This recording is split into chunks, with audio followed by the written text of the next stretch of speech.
The conference room on the 42nd floor of the glass tower in Midtown Manhattan hummed with the low buzz of fluorescent lights and the distant thrum of late-night traffic far below. The city skyline glittered through the floor-to-ceiling windows like a circuit board of ambition, each light a pulse in the endless machine of New York. It was 11:47 p.m., and the quarterly review for Apex Dynamics was running long, again. The air smelled faintly of burnt coffee and the metallic tang of stress.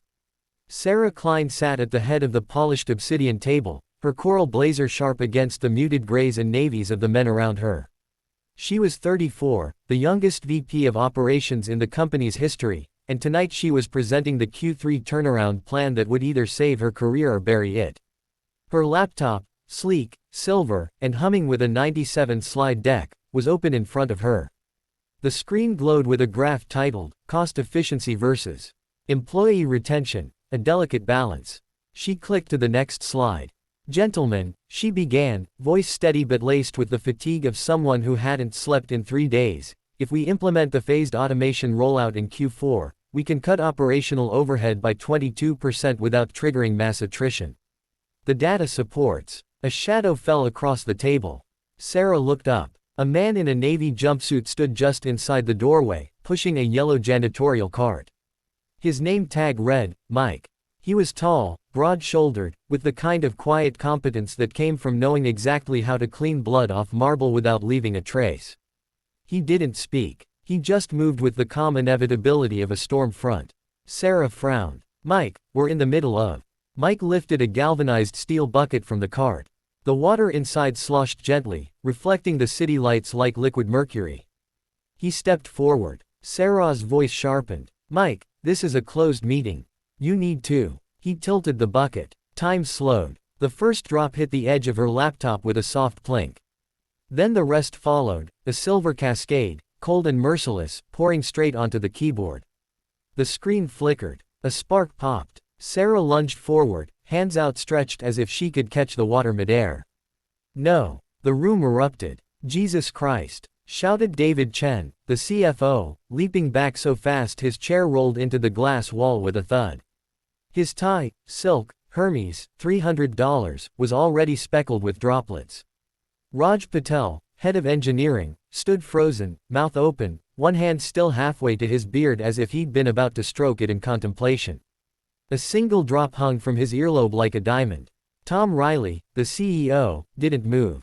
He just watched, arms crossed, a faint smirk tugging at the corner of his mouth.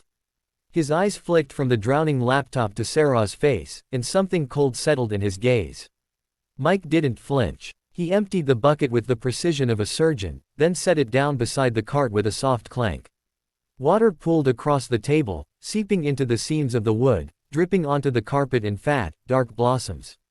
Sarah's laptop hissed, then went black. The graph was gone. The 97 slides. The 3 weeks of sleepless nights. Gone. For a moment, no one spoke. Then Sarah laughed, a sharp, brittle sound that cracked in the middle. "You've got to be kidding me." Mike wiped his hands on a rag. "Leak in the ceiling," he said, voice flat, Midwestern. "Told facilities 3 times. They said, budget constraints. Figured I'd handle it myself." He gestured upward. Sure enough, a dark stain bloomed across the acoustic tile directly above Sarah's seat, a slow drip forming at its center. Drip, drip. Each drop landed with surgical accuracy on the corpse of her laptop. David was already on his phone. "Security. 42nd floor, now." Raj finally found his voice. That was a MacBook Pro M3 Max. 16-core GPU. Liquid damage isn't covered under AppleCare Plus if it's. "Raj," Sarah snapped, not helping. Tom uncrossed his arms. "Sarah, walk me through the backup plan." She stared at him. "Backup plan? You always have a backup plan." Her laugh came again, thinner this time. "Tom, I have 97 slides. I have pivot tables. I have a color-coded Gantt chart that took me 6 hours to align. I do not have a backup plan for a janitor committing corporate sabotage with a bucket of water."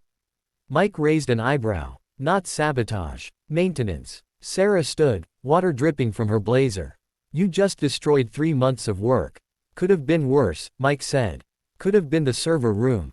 David's face went purple. "You're fired." Mike shrugged. "Union says you need cause." This is cause. He pointed at the ceiling. That's been leaking since June. I filed work orders. You ignored them. Water finds a way. Tom's smirk vanished. He turned to David. Did we ignore work orders? David opened his mouth, closed it, looked at Raj. Raj looked at the floor. Sarah exhaled through her teeth. So this is what it takes. A janitor with a bucket to get facilities to notice a structural hazard. Mike picked up his mop. I'll send the invoice. He pushed the cart toward the door. As he passed Sarah, he paused. For what it's worth, he said quietly, your graph was wrong. She blinked. Excuse me. Slide 47. You modeled attrition at 8% post-automation. It'll be 14%. People don't leave because of pay. They leave because of dignity. You can't spreadsheet that. Then he was gone. The room fell silent again, except for the drip drip drip from the ceiling and the soft whir of the dying laptop fan giving its last mechanical sigh. Tom rubbed his temples. Sarah. New plan. Tomorrow. 9 a.m. No slides. Just talk. She stared at the puddle on the table, at the reflection of the city distorted in the water. Just talk, she repeated. David was still yelling into his phone. Raj was Googling, rice method laptop water damage. Tom was already walking out. Sarah stayed. She reached into the water and lifted the laptop. It was warm, then cold.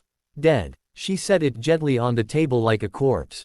Then she rolled up her sleeves, grabbed a stack of paper towels from Mike's abandoned cart, and began to clean. The city kept blinking outside. Somewhere far below, a siren wailed. Up here, in the tower of glass and ambition, a woman in a soaked coral blazer wiped water from a table and started again. She didn't need 97 slides. She had a story. And tomorrow, she'd tell it. The drip from the ceiling slowed, then stopped. The stain remained, a dark reminder that even the highest floors weren't immune to gravity. Sarah smiled, small and fierce. Mike had done her a favor. She just hadn't known it yet.